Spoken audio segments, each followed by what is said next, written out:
15 du mois de Av, un jour plein d'amour et d'unification, peut être un point de départ parfait. C'est ce que Dieu veut de nous maintenant, aimer chacun du peuple d'Israël et arrêter les polémiques.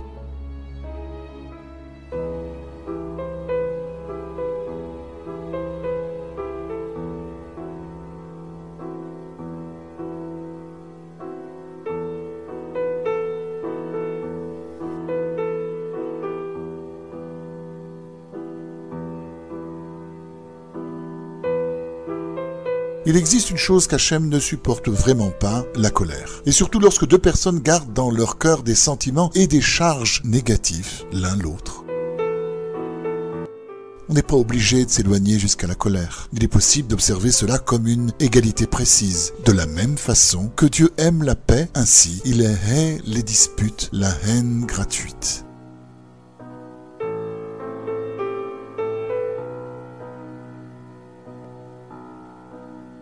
Même si tu as raison, et ton prochain non, Hachem est la polémique, les disputes et les controverses. Rien n'entraîne une telle influence négative dans le ciel comme la polémique, les disputes et la haine gratuite.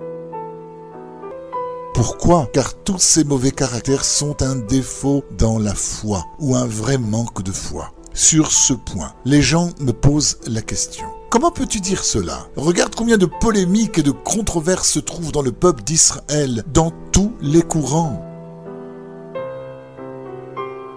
Ces arguments ne me touchent vraiment pas, car si être par exemple religieux, conservateur ou non religieux permet de haïr ou d'être comme une autre personne, ou même de penser être meilleur que quelqu'un d'autre, je ne me compte pas parmi ces étiquettes.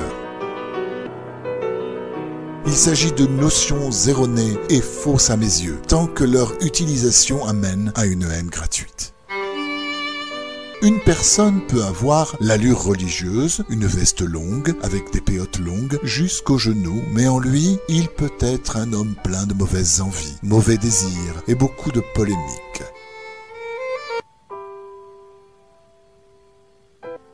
Vous comprenez pourquoi tous les concepts, les étiquettes de toutes les sortes sont superflus? Selon mon lexique, ou tu es lié à Hachem ou non. L'attache à Dieu est la vraie notion. C'est notre mesure pour notre ordre des choses et le moyen de vérifier si on marche dans le bon sens.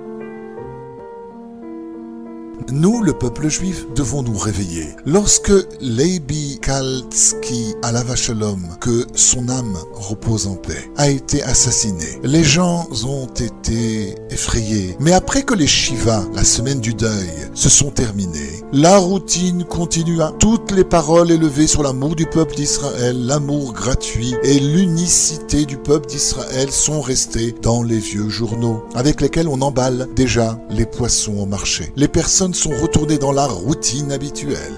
La polémique, la haine et quoi d'autre? Qu'est-ce qui se passa? Une partie se réveilla. Alors Hachem nous envoya une autre tragédie, l'assassinat horrible de Rabbi Elazar Abuchatzera, qui, comme Lévi, se fit tuer par un juif.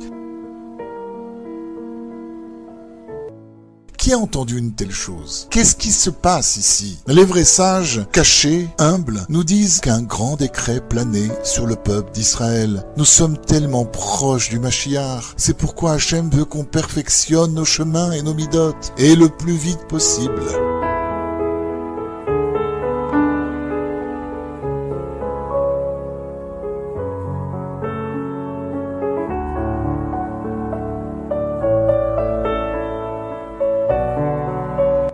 Demain, c'est déjà moins bon, même dangereux. L'arrêt du travail des midotes de l'âme jusqu'à demain peut entraîner des grands débats. Que Dieu nous en préserve. On ne repousse pas la teshuva demain. C'est pourquoi chacun doit parler avec Hachem au moins 1 heure par jour. Discussion personnelle, prière personnelle, ou hitbo des doutes. Pendant cette heure, il faut investir du temps à nous contrôler et à perfectionner nos actes. La teshuva est une mitzvah de la Torah demandée par chacun. C'est un devoir basique dans le judaïsme. Les personnes qui ne font pas teshuva chaque jour sont très éloignées du chemin de la Torah et de la vérité. En plus, sans cette teshuva, l'homme vit dans un monde d'illusions, ne prend rien à lui de la situation où il se trouve.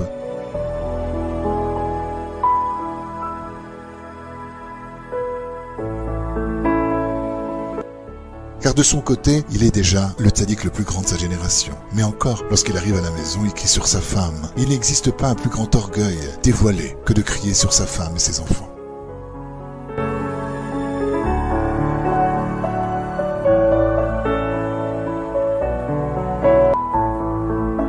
Pour se protéger des pièges du monde d'illusion, la personne doit utiliser les forces et la vraie puissance de la sagesse que Dieu a ancrée en lui. Il est important de savoir que les mauvais désirs qui prennent source des envies de l'homme et de ses mauvais caractères non réparés affaiblissent la sagesse qui lui a été donnée en cadeau. C'est pourquoi nous devons réparer nos désirs et nos envies, de se renforcer sur elles et d'utiliser les cadeaux qu'on a reçus du ciel.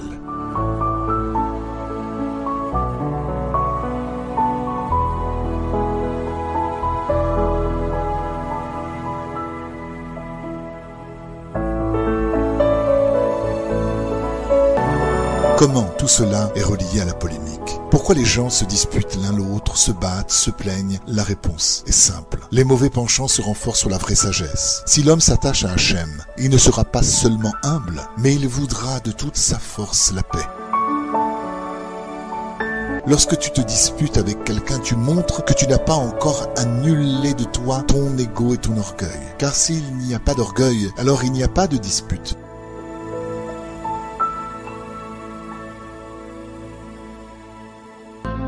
Les gens arrivent à des décisions qui se reposent sur leurs envies et pas sur la vérité. La vérité est la volonté de Dieu. Puisque toute la volonté de Dieu est la paix, le shalom, c'est pourquoi vérité est synonyme du mot paix. Si tu n'es pas en paix, cela sera pour toi un signe que tu n'es pas sur la route de la vérité.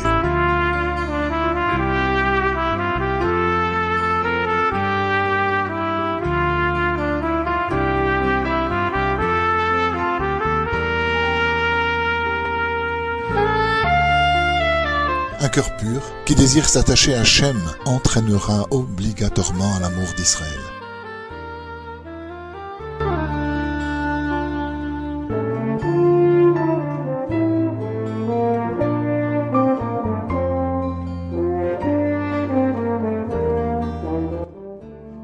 C'est ce que veut vraiment Hachem de nous maintenant, aimer chaque personne du Ham Israël.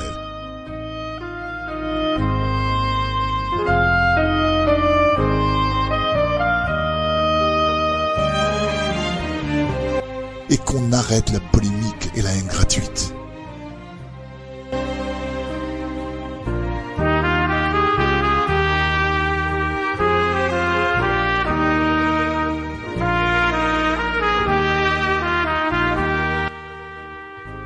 Tout béave, un jour plein d'amour tombe cette semaine. Ce jour peut devenir un point de départ parfait. À bientôt dans la paix.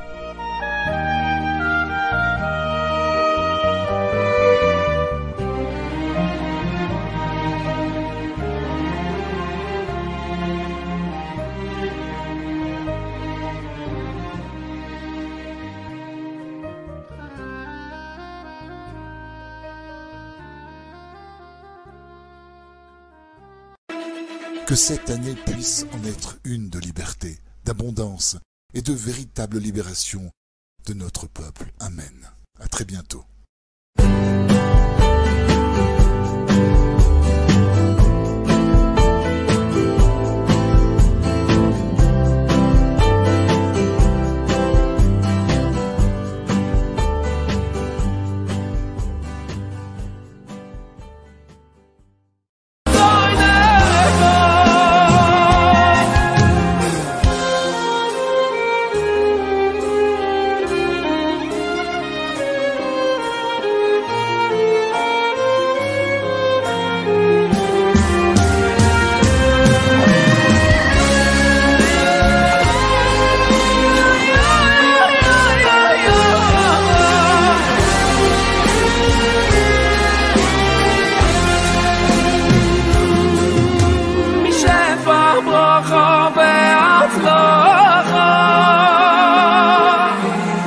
Michel Fabre